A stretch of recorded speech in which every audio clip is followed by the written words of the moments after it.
So it's autumn on the shoot and I'm back to give you an update. We've got 4 drives behind me, one's just off to the side. 3 of them are wild bird mix, and up in the wood, behind that wood, we've got maize growing. This is going to be a series of drives that return back towards a pen just down the valley. We've got new gates going in, we've got new bridges that have gone in to help get the guns into the drives in a more efficient manner. And then there's all the things that you wouldn't consider that need to be done. Prepping for the beaters room, prepping for the shoot room, getting the chef ready, and all of the shopping. Gosh, there's a lot of shopping that's required. That will be something that continues throughout the season, but the autumn prep shop and the list of meals and the menus have all just been done, ready for the season to start. We are about 2 weeks away.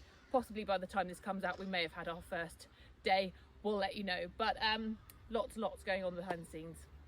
Through the gates to one of the new bridges. This is going to be a new way of accessing one of the drives slightly more efficiently for everybody.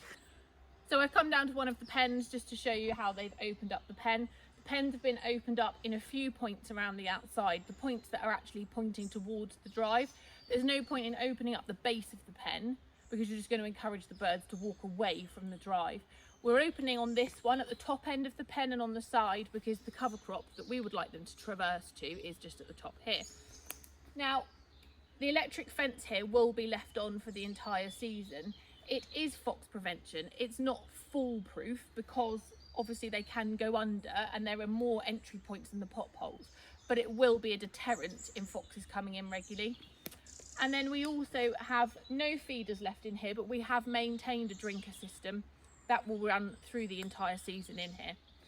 Along, you can see here, there are no weeds growing. This is to stop any of the electric from shorting out. And the batteries that we run on this will be changed every few days just to make sure that it's kept on top of throughout the season. We've got the pen in this wood on my left-hand side, and you can see in front there are different feeders coming up through this field. There's an arc of feeders that come round and they're just slowly drawing the birds up towards the drive. The drive is actually at the top of this wood. There's a wood here and the flushing point will be in the wood, but beyond the wood is where we've got maize. Now, what we're looking to do is just take them slowly up that way so they're not wandering off to the sides, they're not going on to find other areas or going towards other cover crops and other drives. It's a process of just very slowly moving them towards the point we want to. If you do it too quickly, you'll find that they'll tend to wander more. We're no longer feeding in the pen. It is a place of safety and a place that they'll go back to roost at night. It's an area where there's lots of trees, but the point is just to draw them very slowly away and up towards the drive. Until recently, the birds have been on 2 different types of feed. When they first came in, they went onto a grower's mix, which provided all the nutrients that they needed as they were growing and maturing. They then went onto a maintenance mix. They were in a pen for quite a while where, with the quantity of birds, you'll start to lose some of the insects and bugs in the area. So they stay on a maintenance mix, which provides them with all the nutrients they require as they mature in the pen. Then when they leave the pen, they've gone on to a wheat. This is just pure wheat, but they are eating far more insects and bugs around the shoot. They've also got maize up in the cover crops and other natural food resources. This is something that just helps to hold them to an area, make sure that they're full and that they're fed. But you'll see at this time of year that they're chasing daddy longlegs across the fields and they're eating berries and bugs in various hedgerows, and that's what is providing them with all the nutrients that they require at the minute. Another thing to consider at this time of year when the birds are wandering is how to keep them in on the boundaries. You can see some netting on this gate here.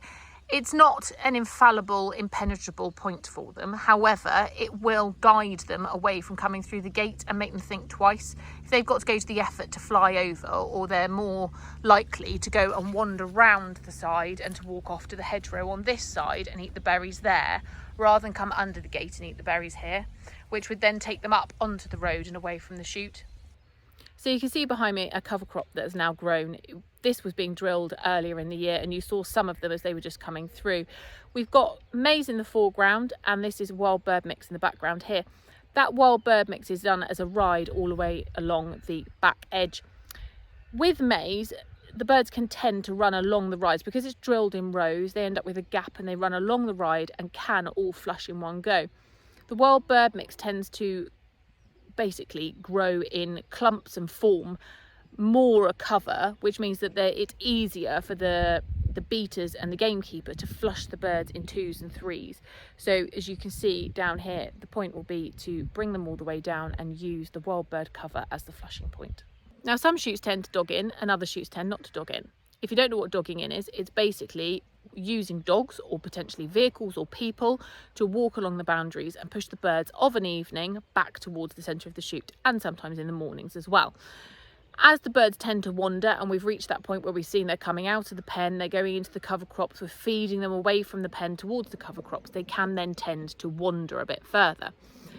There's a cover crop next to me here, and on the other side is a road. Now, you don't really want them wandering over the road and going on and on. So, of an evening, one would come along and push those birds back towards the centre of shoot, bringing them back towards the pen. The pen is down at the bottom here. We've got some pheasants showing us exactly what the cover crop's for.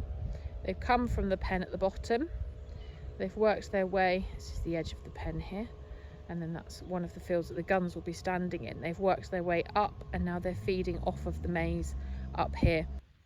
You can see a feeder just in the corner of the cover crop here, the little blue patch, just providing a little bit of extra food on top of the natural food that is in the cover crop.